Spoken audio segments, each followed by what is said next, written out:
Hopefully we'll be sharing this later with other folks that can attend because it's going to be so good. Some of you have wondered, if you haven't heard the story of Success Clues, why Success Clues? Well, um, successful people do certain things, and success does leave clues. And part of what this series is designed to do is to get at some of those clues from some successful agents, like our first guest of honor, the amazing and talented Clarissa Marshall, my sponsor, mentor, friend, rock star buddy in Asheville. So nice to have you be my first guest on Hey, Success Clues. thanks for having me. I'm excited to talk to you guys. She is broadcasting live from her lovely home office, which is brighter and lighter than my lovely home office. And I also have Maggie Dog behind me here, who may announce any squirrels. I'll mute myself quickly if that happens. But this is just going to kind of be an interview format. We're going to hit a little discussion Q&A that I'll lead for at least the first 30 minutes or so, and then we'll open up to questions from the audience after that. So I know you'll be being recorded, if that's okay. And so, you know, one of the things that Clarissa and I talked earlier in the week, because I hadn't really heard her whole story of getting started in the business. And I was actually shocked and astounded that she's really only been in the business on her own 3 years, which is pretty incredible stuff. And so going back, you know, Clarissa with eXp Realty, as am I. There may be other folks watching this later or joining us that are with other brokerages. You're welcome to join and to invite friends, eXp and friends as well. And so thank you for muting yourself as well until we open the Q&A a little bit later in the hour. So it's good to see everyone joining us here. And so a lot of you guys probably don't know how Clarissa got her start in this awesome real estate career that has been amazing and rocking. And so it'd be good to hear. Were you born in real estate, Clarissa? No, I ended up getting my license right before we bought the bar. Actually, I was a bartender. So then, of course, when I bought the bar, I was licensed, but I never joined a firm, never became active. Then I actually let my license go inactive. So I had a lot of work to do. Oh. Get back to a place in 2017 where I could actually sell real estate. So I didn't go back and do it until after we had sold the bar, and I worked as a store manager at White House Black Market for a couple of years and then dove right in. Wow. And so you actually did like I did and let your license expire once. And I basically said, if I let it expire once, I'll never do it again. Yeah, it was awful. So I don't think it expired. There's a difference. It just went inactive, but maybe it expired. I remember I had to do literally hours of, you know, different CE things as punishment and different, all these updates and everything. Yeah, it's a lot of classes. If you it's like, whoa, I had to retake some of the classes again to be able to get back in. And so where did you get your start in real estate then at that point?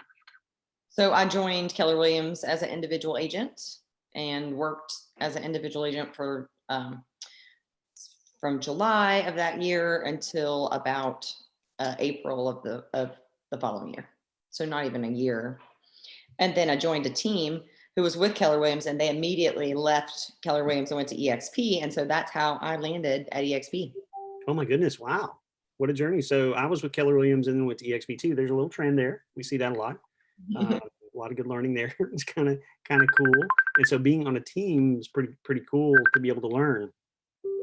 Yeah, I learned a lot. I would do the same thing all over again if I had to make the choice. I still would be on that team. I would be on that team. I would learn what to do and what not to do. And I learned a lot of valuable lessons just being on the team as a new agent.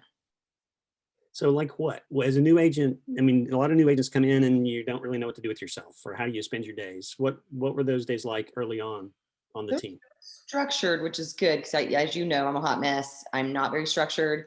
And we had to be in the office at 9, making calls from 9 to 11. We had to, you know, and then after that, we could go about our day and do whatever needed to be done. And I just did listings. So I had done some buyers previously on my own, but that was a hyper focused on listings. And I went on usually 3 listing appointments a day. Oh my goodness. My calls.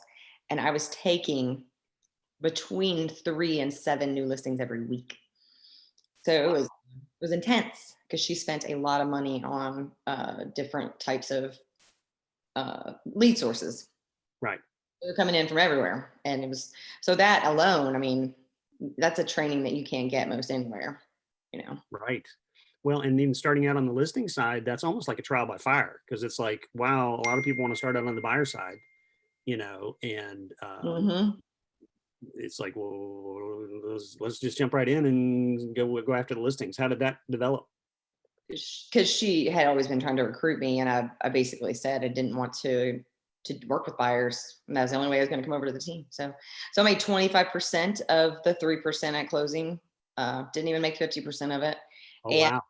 it was still a great paycheck. It was steady, and I focused on the volume more so than each individual transaction. That's so by doing volume and having leads fed to you.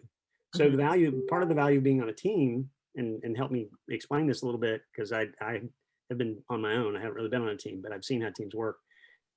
You give up some of the commission, but you should be getting something in return for that, right? Yeah, give it 75% of it, and you also still paid a cap. So it's a lot of money you're giving up. But if you look at it like that, I don't think a team is the right place for you. You kind of have to look at it like, all right, I'm part of this team. I've got people that can help me, and I'm not looking at each transaction. I'm looking at the bigger picture. How many am I closing a month? And still making a lot of money. Right. So it's a bigger job for sure if you're working with a good team.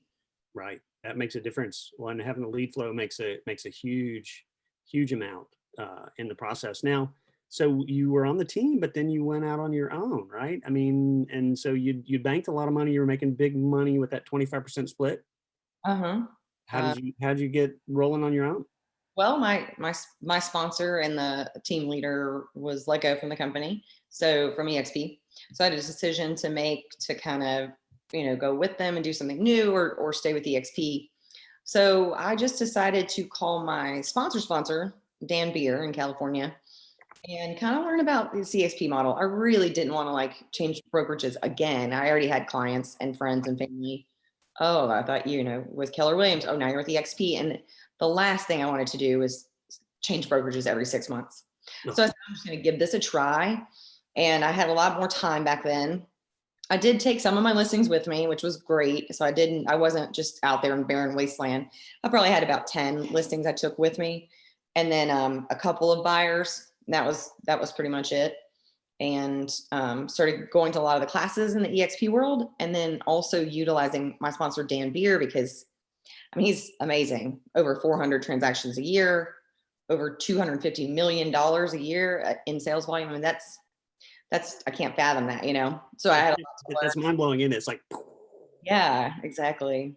So yeah, so I really put my focus on the studying part of it when I first went out on my own.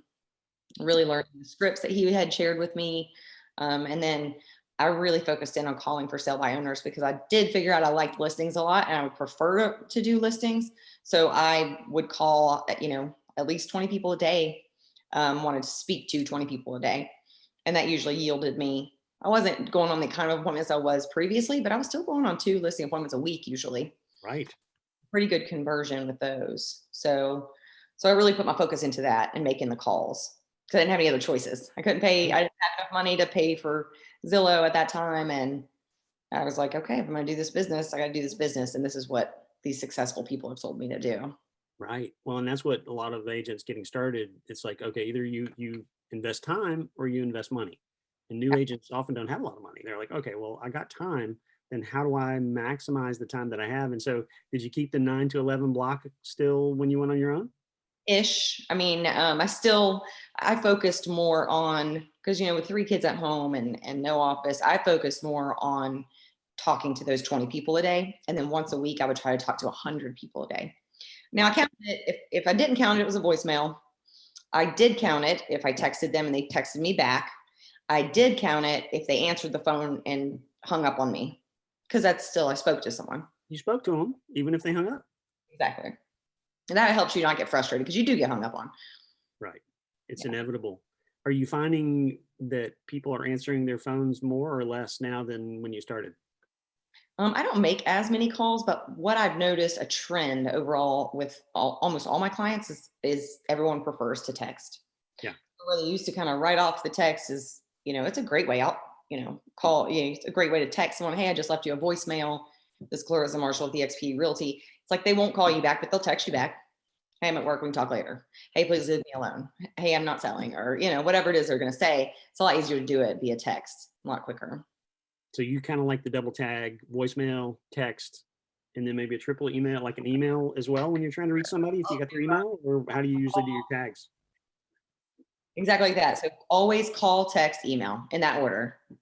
Call, text, email. And like I said, I have the most success in conversion with text messaging. Really? Interesting. But you got to remember, old folks, they're not going to text, and old folks have money, and old folks have homes to sell and are downsizing. So that's why I still always follow that pattern, the call, text, email pattern. And so the impact of the call when you do reach people, Mm-hmm. are you still using the same scripts that you got from Dan Beer? Again, it's some are from Dan Beer, some are from Bold from Keller Williams that work. And I've seen that they work, but I pretty much am down to, like, depending on who I'm talking to, 3 different scripts. There's one for like expires, one for sale by owners, and then a buyer. And then one way to help you when you're making this many calls and stuff and the emails is go ahead and have a template. So I have a welcome buyer template that where I've gone in EXP Enterprise, I've downloaded all those buyer forms, everything from the house hunting checklist that's pre-filled. You just got to stick your picture in there, your info. The buyer roadmap. I have like another welcome buyer FAQ that kind of talks about due diligence, what that is, what that fee means, talks about earnest money, talks about all the different inspections and a likely cost for them. So it'll say like septic inspection, $450. So that way a buyer can know, okay, I don't have to get any of these things, but if I do, here's the cost. It'll also have a connection with my lender, and it'll say my direct sell and my assistant. And it's so easy. I just copy and paste it every time. And So so you've got the system built. You were saying you don't have a lot of systems, but that's a system. That's a communication system that you're using to leverage time and keep it. But yeah, I guess you're right. And I'm happy to share happy to share my welcome buyer email and my like welcome seller template where you can customize it towards you. My welcome seller one is a little bit different because it does have like my stats in it, my some stories that have been written about me. So a lot of new agents can't use that, but you can say EXP in Asheville has done this, this person, if you're working with a partner or, my team, like the people that are my referral partners that are working for your 50% split, they'll just be like, oh yeah, Clarissa and I are a team. And you build up someone else until you have enough sales to where it sounds good for you, which is right. What I do when I work for that team. I just always deferred and gave my team leader all the credit, built her up, talked great about her, and it sold her because it's easier to sell someone else than it is yourself a lot of times. That's true. Yeah. Being able to sell yourself is a part of it. So do you do role plays and dialing back and forth with other agents getting started? I certainly used to. I don't really anymore. The people that are working in my close circle, the 3 or 4 referral partners, are pretty experienced agents at this point. And we're kind of, choose to use our time other ways. However, when I was a brand new agent, absolutely, because you're going to make mistakes. I mean, I think I was telling you when we were speaking earlier this week, I mean, I've hung up on clients, like hung up on a potential because I messed up the script and I'm like, okay, just hang up. So, I mean, that sort of thing happens. I'm like, okay, there was a spoke to. So I think role play is important because you just get used to sounding normal because scripts sound kind of weird if you're just reading them. But Eddie Donley, who used to be the listing agent for the Matt and Molly team, and I was when I was working with my team, we would call each other every morning at 8:00 and just be like, hey, Mr. and Mrs. Seller, this is, Eddie Donley with the Matt and Molly team. How are you doing today? And we'd go straight to the script. We'd never say, how's it going this morning? And then we'd hang up after we're done. And that was one of the most beneficial things. It took about 15 minutes. Just kind of roll through it and reduce the fear. Exactly. And I mean, he's a very experienced agent, and I learned a lot from him and the way, his tonality and the way he was saying the different things. It was a really good experience. So that's something easy you can do, is find a partner who commits hey, every morning at 8 o'clock or 9 o'clock or whatever, I'm going to call you and we're going to role play the script that we have. And, it was great. Right. Yeah. Some of our mentees are working on the neighborhood farms, just kind of getting to know their neighbor. And so they're pairing up and practicing with getting to know your neighbor calls and seeing what they can find out of building relationships in the neighborhood.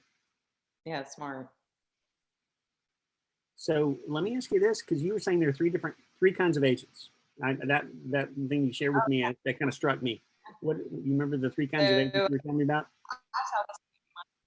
I remember telling this to Tori last year when she first got her license. There's three types of real estate agents. There's the agents that cold call, and they make calls to for sale by owners and expires, and they call strangers and ask for business. Second kind of real estate agent is someone who calls their friends, family, their sphere of influence, and asks them for business. Who do you know that wants to buy, sell, or invest? And then the third, there's really four, because the third one is somebody who pays for leads and they don't necessarily make calls. They're paying for someone to call them and they want to work with buyers. And the fourth person is someone who doesn't have any money and doesn't make any calls and is out of the business in 3 or 4 months. So there's either have to have the money to buy the leads, or you have to decide you're not going to be scared of the phone and making calls, and either call your friends and family or, cold call. Or really successful agents would call everyone, Just call everyone. What does that mean?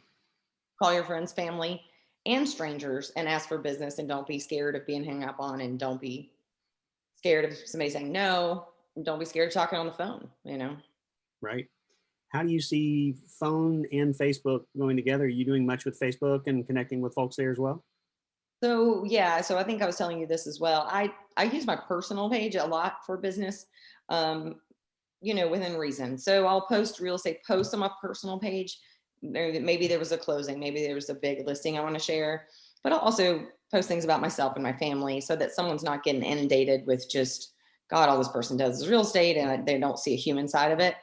But that was some advice from Dan Beer in the past to really, definitely use a business page, have a business page, but at the same time, you're going to get more valid leads from actual people who are friends with you on Facebook.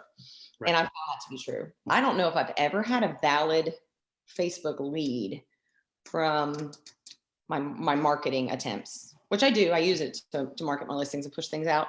But it's more like you can target friends of friends. And I know I'm friends with 3,000 realtors. So it's likely that their friend sees my listing and then they schedule a showing. So that's the way I use that marketing piece. But I've gotten tons of business from a friend messaging me on Facebook. Hey, it looks like you're doing really well. I'd love for you to help me. We're thinking about buying a house or thinking about selling my house. Would you like to come over and take a look? So I would utilize Facebook in that manner. And then we had spoke about Instagram and how it's not my favorite, but I am starting to use it more. Biggest subset of buyers right now are these millennials, and they're all on Instagram. They don't even like Facebook. They don't have it. So you really got to get comfortable, at least with putting yourself out there, at least to kind of market, even if you're not using it full time. I think it's important to at least post once a week on Instagram, something about buying a home or something about real estate. Right. Well, and it's interesting because it is a different audience than Facebook completely. But the kind of engagements you get, and really the differences between the stories, out of sight, out of mind, and staying visible and consistently visible. Do you have a routine of how you, I know you're not a huge time blocker, you do some scheduling, but what's your flow on social? I see you posting some things and you look like you're having fun, and also doing some cool stuff with the marketing on the listings as well. Yeah, I try to do at least have a post for each listing when I first take it. Sometimes I get it on there and sometimes I don't. And I'll be honest, this market's a little crazy right now, where I even got my drone video back from my videographer and the house is under contract. So I'm not spending as much marketing dollars as I used to, but I still do try to get that listing out there, because 30% of contracts fall out. At least it's out there, and it makes the seller know that you're working for them as well. So I always spend about $1,000 out of the gate on each of my listings. And so I try to keep that fair, even if I get a contract right away or very quickly. But our market is insane right now. But do I have a routine? No, but should I? Yes. I have an assistant, and I need to delegate some of those things to her, because she she's licensed. So she started putting some of her listings on the MLS. So it wouldn't be that hard at all to make her an admin. Hey, this is just part of your workflow. So I'd encourage someone to do that. If you have someone already putting on your listings, just have them log on to your business page and share whatever marketing materials. So no, I just need to get organized, Matthew. You know this. You're organized. You just are flowing. I mean, you've got this bundle of energy and positivity, and people, it's contagious, And so, yeah, I think you don't do the kind of volume you're doing and not be organized, right? We all could be more organized. Yeah. I just don't know if organized is the right word. Like I have, like that I couldn't do without my assistant. She definitely does all my Sky Slope stuff and helping more like to get listings on, calling photographers, setting them up, things like that.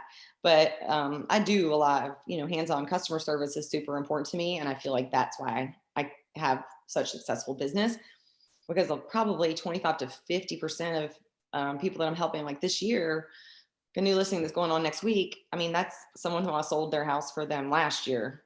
And now they have the mother pass and they're like, oh, we thought of you immediately because you did such a great job. So I think more importantly than, I think just doing a good job for your clients is also going to make you very successful. Right. Word of mouth, delivering excellent customer service. So we talked a little bit about lead generation, especially on the first part of it.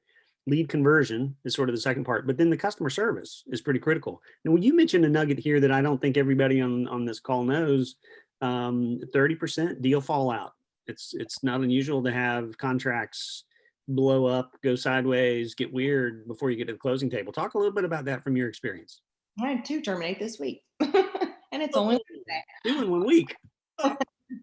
So I think, you just have to get to a place. I think I told you this too. I expect calamity in real estate, and then I'm pleasantly surprised if it goes right. And that helps you to just keep the focus on, the final goal, and to set a good expectation for your clients. I tell all my listing people like, hey, we're not sending over to the fat lady things, and due diligence, even the end of due diligence doesn't mean that it's going to go to closing. Although you could probably start packing after that. I mean, I've had 2 terminate at the closing table for some times. It's the worst. So you never know. And then you get them back on the market and things happen. But I think like that's the other key to being a successful realtor is you've got to be working for that client and knowing that it could fall out. How many of us have worked with, a buyer for 2 years? You're like, at the end, I made $1 an hour, but you're looking at the bigger picture and the volume and doing the right thing consistently. Right. And that's a great thing as far as customer service in terms of thinking about how you communicate. I mean, because you do more listings than buyers, you do quite a few buyers. Do you have a communication sequence that you follow from listing to closing? Well, I do a lot more listings than buyers. My numbers say I'm about 50-50, but the truth is those are people I'm splitting co-buyer agent with, and I'm not really doing anything. Very rarely will I take a buyer on just by myself. Don't have any desire to. It's not my wheelhouse, but the question was about listings. So do I have something I do from start to finish? Yeah. I mean, like, is there a weekly cadence on showing time updates or communication flow, just to kind of that customer service between when you take the listing and when you get to the closing table? What do you do there to make Clarissa's special sauce? Call with my sellers every week. So, and some of them, I'm like, you don't have to answer the phone. I'll just shoot you a text, but just know you can expect my call every week, even if I'm calling you just saying nothing's happening. Like, here we go. And that can be tough. It can be challenging because a lot of agents don't want to have that conversation. Like, hey, I had 0 showings, looked on reverse prospecting. No one likes it. I think it's overpriced and you don't want to drop the price. And here we are. But it's still important to call them because it's like, you have to think about like when you're at a restaurant and you can tell like the food is not coming out to your table. You waited 30 minutes. How much more likely are you to be pissed if the server is back in the back hiding because she's scared to come out and tell you, hey, we messed up the food once, we're recooking it. Whereas a server who's coming out like, thanks for your patience. I'm so sorry. Haven't forgotten about you. This happened. So I just feel like you got to look at it like that. Like that's good customer service in a restaurant. And that's good customer service as a listing agent is, I know you're frustrated. I'm still touching base with you. I still care. Here's my suggestions. Are you ready to drop the price yet? And then I always follow up with an email, especially if it's something where I think it is overpriced, because they'll forget. And then 3 weeks from now, like, I wish you would have told me, oh, per my email 3 weeks ago, it says like, hey, I think this is overpriced. We need a price drop.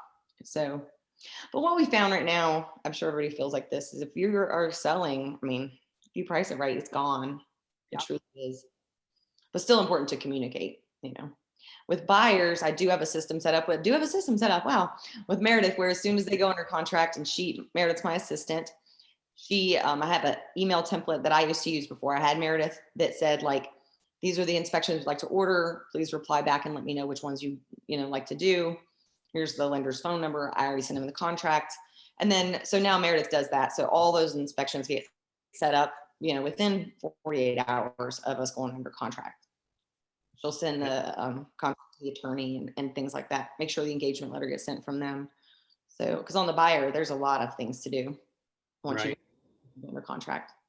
Well, and that starts your professional services disclosure, filling in the blanks there too, right? And I can send you guys again the same thing. I can send you to send all buyers under contract.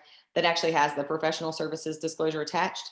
It also has the pricing list from Quality Home Consultants and the Q&A about home inspections, which they should have already had that, but you still just give it to them again because there's so much paperwork.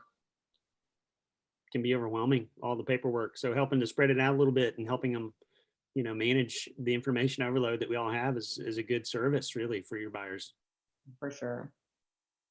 So I remember when we did an open house, and open houses are kind of hard with COVID, you have a notebook that you usually have in your listing. So you still do that? Yeah, I sure do. And those are super easy to make. You just go to listreports.com, you partner with your favorite lender, it's free. They give you you put in the property address, or I think it just extrapolates from the MLS actually. And they'll tell you how close the property is to restaurants, to gyms, to parks. So it's a lot of great information. So when a buyer's in the house with their buyer agent and say their buyer agent didn't even print out the MLS sheet, there's the MLS sheet, the deed, the residential property disclosure, the MOG, any other disclosures, and then all of that really fun information, like how far am I from a grocery store, the GIS aerial, and a survey if there is there. So that's a super helpful book. And one time recently in Spruce Pine, when I went to go pick up my sign and the book, the buyer said, "May I please keep this?" They were moved in. And I was like, sure, because I figure when they go to sell, they'll be like, they might forget their agent, but they'll just remember that. So, but I just put them like in little sheet protectors and it's a 3-ring notebook and leave it at the house for a buyer. I tell my sellers if they're living there, hey, just pull this out anytime there's a showing, set on the counter. It's a handy resource. And those list reports, for the folks that haven't seen them, very colorful, and they help you get a sense of how close things are and what the neighborhood configuration is like, which is pretty cool. Now you're getting a lot of momentum. You've got momentum going. I mean, there may be the clues for getting started. That first year, what was the secret to hitting Icon first year? Because I don't know what percentage of agents hit Icon, and you might even explain Icon a little bit for the folks that are new and or not even with EXP. That's a huge accomplishment and impressive. Yeah, so Icon Agent is when you cap, and then after you cap, within the same year, you sell 20 additional transactions. So on your 20th one, after you cap. So for most people, I think that's around the $10 million mark in our market. Every market is different, obviously, if depending on that. And then what EXP does, they give you your cap back in stocks if you just do a certain other things that Icon agents do, like, more mentors, that counts as something like giving back.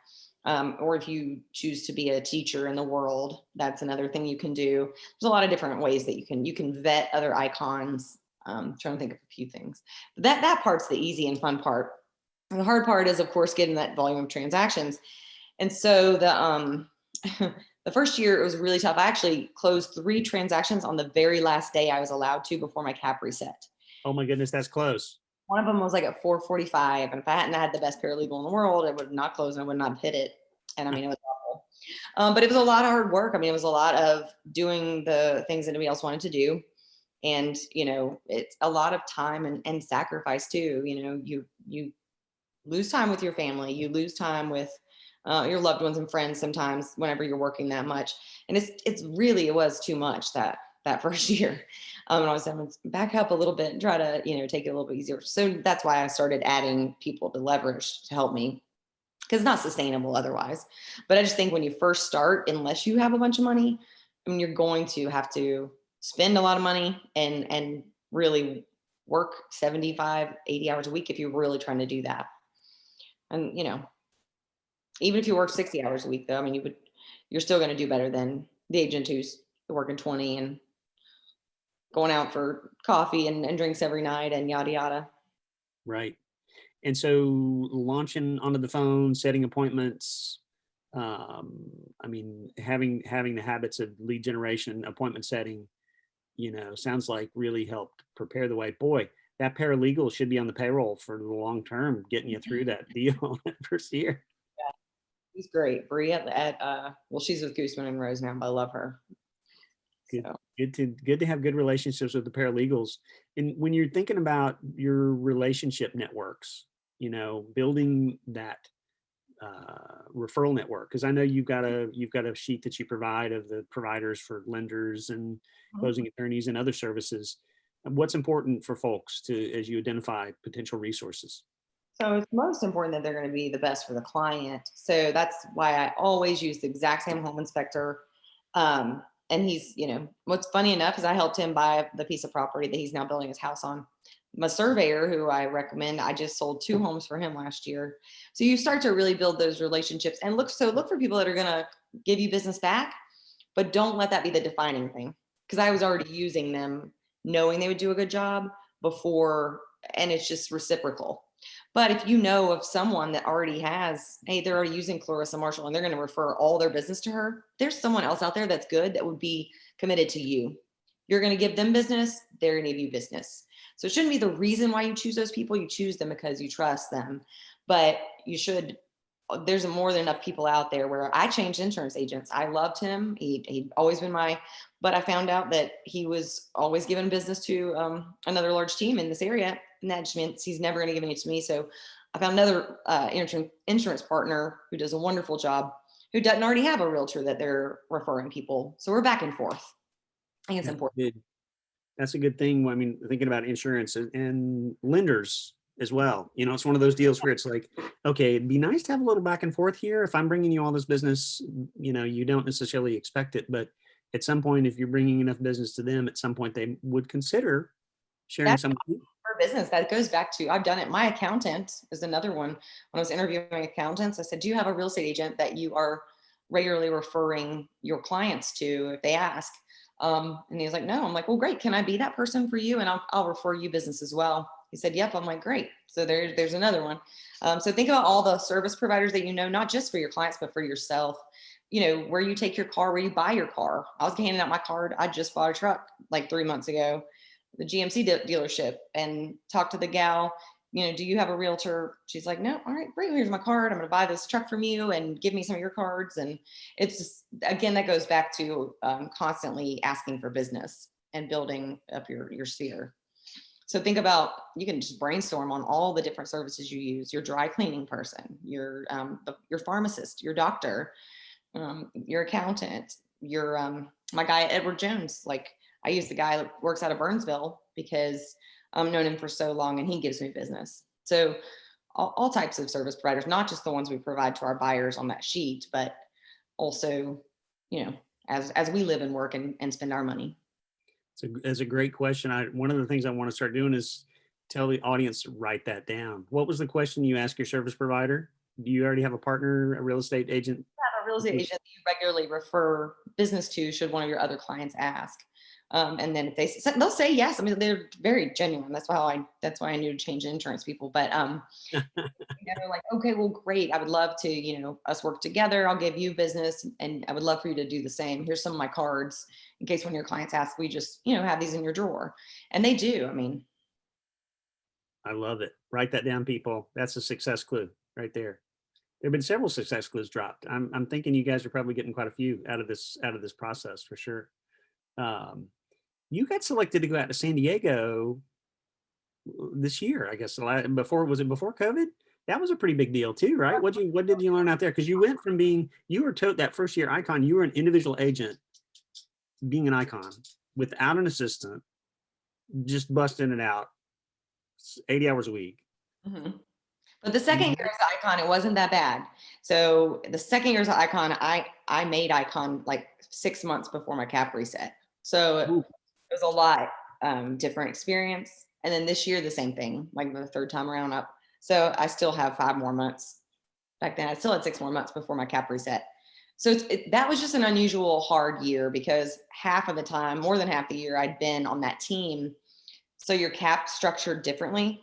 So I right. had paid in this. So I had to choose to like, if I want to go for Icon, I had to basically, even though I was only making 25% of those deals, that's why I had to work so much harder to get to Icon because Mm, it was split between someone else, if that makes any sense. it does. The way that they do it. Yeah. So if you do a transaction with another EXP agent, so pretend you and I have a transaction together and we're 50-50 split. We also split 50-50 our transaction fee, our cap fee, like all those things. So where it takes 20 transactions to get to Icon after you cap as an individual, if you are splitting everything with someone else, you're going to have to do 40 transactions because each transaction only counts as half. So Right. that's why that was such a hard year, that one year. But man, I was just determined because I was just determined. I did it. And you did, and you keep rolling with it. But and what people may not understand on the call is you get, so essentially when you cap, beyond the other side of cap and an Icon, you get the stocks back. You're at 100% commission, essentially retroactive, right? Yeah, you get 100% commission. And what's crazy now with the stocks, I mean, in the past 3 years, no other brokerage. I mean, I just checked mine the other day. I'm well over $300,000 in stocks, which is amazing. It's a great, and most of those are awards. Most of them are either between the Icon Award or sponsor awards or closing your first deal or all those things. Success clues, write that down, people. Stock. And definitely, if you're not doing the program where you can take 10% of your commission, or wait, 5% of your commission and buy a 10% discount, I would highly encourage you to do that because you don't even miss it. And it's just like that stock you can sell right away. And so I know that first year, like at Christmas time, I hadn't checked that the whole time and ended up selling like $40,000 just in time for Christmas. And that was stuff that I bought at a discount, but it was huge. I mean, that's just a huge extra value add that EXP has. It's a great windfall. It really is. And I mean, I think there's a mindset shift of, I mean, beyond being shareholders, I was talking to Rich Tomasini, who's going to be our upcoming guest week after next. And the mindset's different when you're partners, you're shareholders together. Wouldn't you say? Absolutely. You're just so proud of your company and you're so grateful. It does change. A lot of people are like, meh about their brokerage. And I think they make fun of us as EXP agents for being like so exuberant and like over the top oh, you guys are always trying to recruit. But I think it's honestly that we're just so excited. And it's like, we can't believe that our company's so great. And it's like, we're not really trying to recruit. We're just genuine, about Right. it. I mean, I'm sure there are people that are like that, but I get excited when I talk about the company. And it makes it easy too when you're at a listing appointment and someone says, oh, I've never heard of EXP. Like, tell me about your brokerage. It's like you can roll right into it. Absolutely. We're publicly traded on the NASDAQ. We're the fastest growing real estate brokerage in America. We're in all 50 states and across the world at this point.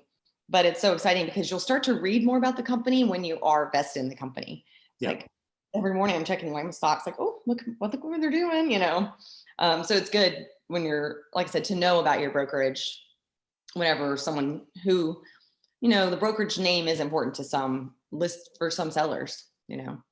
Right. It makes a difference. So you're moving from being Clarissa, the individual, to Clarissa, a team that's kind of got a little bit of a hybrid model, where you've got an assistant, you've got some buyer splits that are going on. And then you got that invite out to San Diego that was mind blowing, game changing. Mm-hmm. Speak a little bit about the growth of you as a leader from being an individual agent to, in 3 years, getting ready to really build an awesome team. Yeah. So I had a really bad taste in my mouth from being on that team. Because it wasn't, like I said, I would still do it all over again, but it wasn't the greatest experience. So I always said I would never want to be on a team. I never want to build a team. I don't want to be part of that. I just want to do my own thing and like not have to worry about it. But then as you get busy, you have a choice to make. So then I started thinking about what could I do? I'm like, well, I know, I'll just partner with people and they'll do the work and give me 50%, and then they can still keep their own name. They keep their own listings and keep their own clients. They don't have to give anything else to me. And it has worked for a time period. But then when I went out to San Diego, I just realized that it was time for me to, put on my big girl pants and stop judging someone else's experience for what I can create. And so came back from San Diego and I bought an office downtown Asheville, and again, I'm a hot mess. So it's been slow, and the business right now, you're drinking from a fire hose. So I'm doing what I can as I can. I still need to take the classes in the EXP world, but I do have somebody who's ready to be my BIC, which I'm excited about that, because you have to have your own BIC when you advertise your office. And I do have 3 really awesome individuals who are ready to sign up and be full on, buyer agents, be full on team players. So that's pretty exciting. And so the San Diego, was that part of the Daniel Beer Be Different Mastermind group, or what was the group that put that together? Yeah, they're Jay Kinder is the best real estate agent I think in the world. He used to be with Remax. He's amazing. He's my sponsor. Kyle Whistle had the biggest indie brokerage ever before coming to EXP. He was there.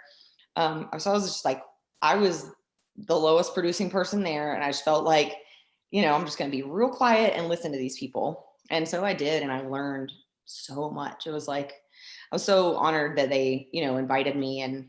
But it's because they see that, and listening to the guy, like this one guy, Jeremy Larson, and he and I had very similar numbers in 2019, and like almost identical in volume and in sales volume and in units. And that at the end of 2019, he decided to go ahead and build his team. Long story short, he went to 35 million, and I stayed in 2020 at 20 million. And so while I had more time, and that was important to me, I should have just done what they said all along, and I could have probably almost doubled my business too. Wow. So we'll see what this year holds, if I can pull it together and get this team up and running. Well, those are good success clues for sure. Thank you for sharing that. I know we're coming up about 15 more minutes and want to open up for questions. I know the audience has been sitting on their hands, muting themselves, and I'm sure there are some great questions out there that everyone would love to ask.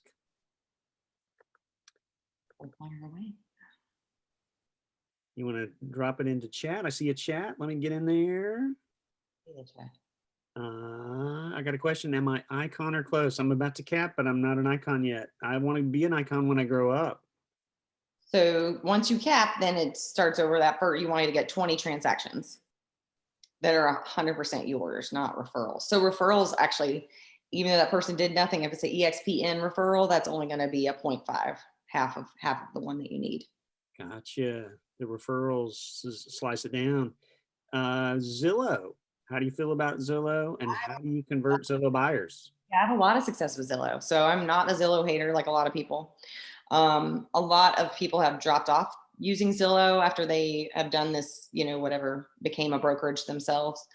I find that Zillow buyers are ready, willing, and able. One thing that I do to convert those buyers is I go to meet them at the house, and I have a whole buyer packet ready for them. The same one that I send out to my welcome buyer email, I have it all printed, as well as all of the MLS data sheets. And I know at least 3 different Zillow buyers that were using the different agents. They never called another one after me. And they told me, hey, it was because you showed up and you had this folder and you seemed to know your stuff. Whereas a lot of these Zillow buyers or buyer agents are just, going to the one house and leaving it at that. That's a continual conversation. When I get a call for a request on a property, always ask the buyer, are there any other properties you'd like to see today? And it's very telling, because they'll say, sure, here are the addresses, or yeah, but I'm actually already meeting all these other different agents for these properties. And I'm like, oh, okay, great. So then we're not going to meet, because, I'm going to need you to work with me. So that's a good question to ask. Also, don't waste your time. Like I said, ask the Zillow buyer, have you been working with an agent? So that's one of the most important questions up front to ask, right? Yeah, but I think Zillow buyers are easy. Like I said, it's easy to get them. A lot of them are pre-approved already. They just have not committed to an agent. So it's just getting them to commit to you and showing that you're a professional they want to work with.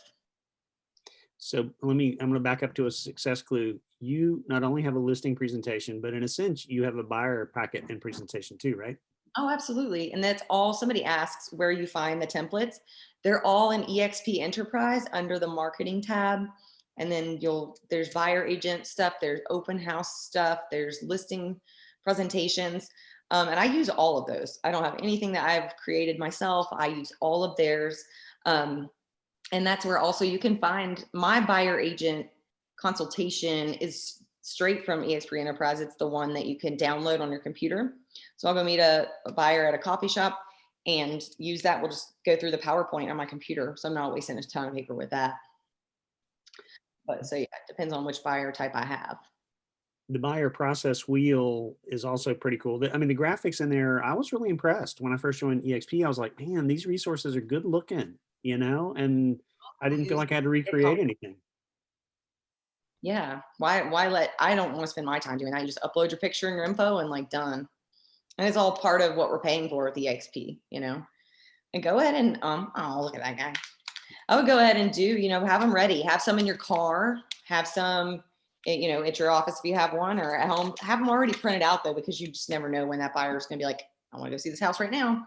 And you just grab it, How do you produce them? Do you put them in little folio things, or what do they look like? So for the buyer packets, I just use those. I don't use the hard folders, but like the little ones that have pockets, a little what are those things called?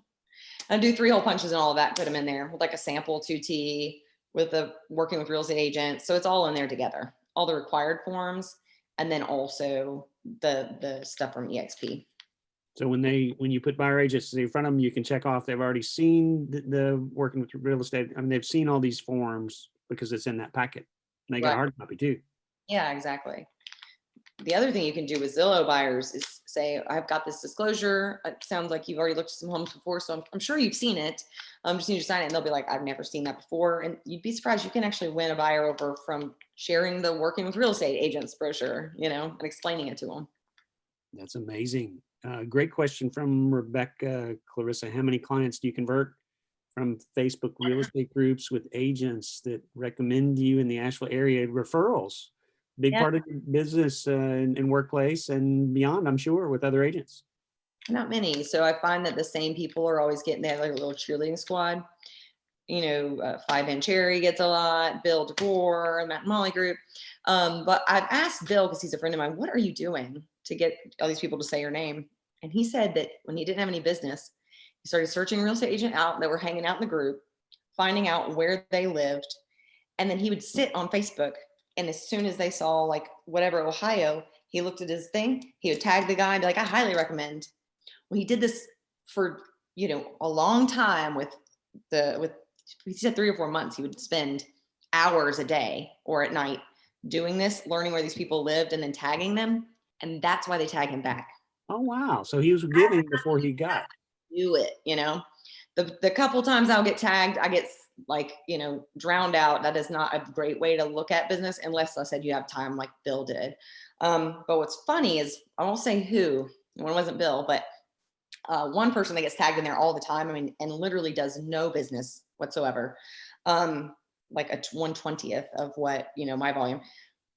She had a referral in, and from that Facebook, and I ended up, he fired her, and I ended up, somebody else recommended me, like here in Asheville.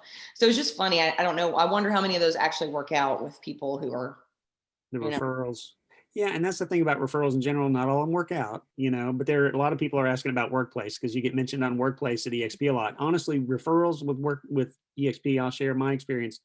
Where I was before, I was there about 5 years, and in 1 year at EXP, I got more referrals. Just saying, in 1 year than I did all 5 years. Do it the same way that Bill DeVore. You probably could do that on workplace too. Just find somebody who's always on workplace. The people that have tagged me, though, I'll be honest, because when I joined EXP, there was only like 15 agents here, and no one was on. You're the only one, right? So no one was on workplace. So I just got in there, and I made myself get the alerts.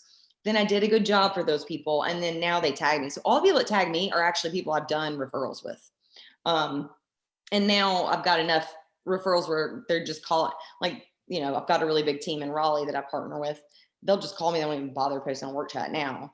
But I wouldn't, if you have the time, go in a workplace and find somebody who's active in the referral group. You'll see them and just be like, hey, I'm in Asheville. Love to partner with you. I'll tag you when somebody's moving there, and you do the same. We can be partners. So I imagine that would work. Well, and you could even build relationships with them to try to send them business, and maybe send them a postcard every so often, just to kind of, keep the out of sight, out of mind thing Mhm. from happening to you. Yeah, it's all about relationships though, whether they're, via Facebook or workplace, and maybe never even meet the person, but that's probably, like I said, because I was one of the first people in EXP, and not only that, but one of the first ones in the workplace, because like no one even got in workplace at first. That's wild. The value of being an early adopter and building relationships, pretty cool. But I mean, but it's not to say there's enough referrals go around. Like I do not get all of them anymore, and I've got my partners already set up now, and you know, it is what it is. Like you said, not everyone is a match, and I haven't gotten every single referral I've been tagged in. It's just, sometimes it doesn't work out. How do you feel about your close ratio, or what's your typical close ratio on listing appointments and also buyer appointments? I mean, what do you generally expect in your model as far as close ratios from contact to close? Well, when I used to make calls, I would say I would get 25 to 50% would convert to a listing after my appointment when I was cold calling. So that should be your expectation, because that's a little bit tougher. You're going to sell yourself. You don't know the person, they don't know you. You're a newer agent. So you should expect 25 to 50. But now, if it's a referral, I mean, it's almost a guaranteed thing, right? And if it's somebody who calls me from like a client referral, a past client, it's, it's 90% chance that I would get it. The only reason would be like, oh, they decided not to sell, or, Right. but yeah, I mean, I did compete with somebody who was very talented at Sotheby's for a listing that was an EXP referral in. And she's actually the number one agent in our MLS. And I got the listing. And that was something that Rob Turk, he actually tagged me when he saw the referral. And I said, well, let's just split it. I ended up getting this $2.5 million listing from him. So yeah, that's why it's important to look at the bigger picture. If you can partner with someone more experienced for a time, it's going to get you from point A to point B way faster. 50% is more than 0%. It's multiplying by zero is no fun. Tanya was asking, do you partner with people to list? It sounds like you do.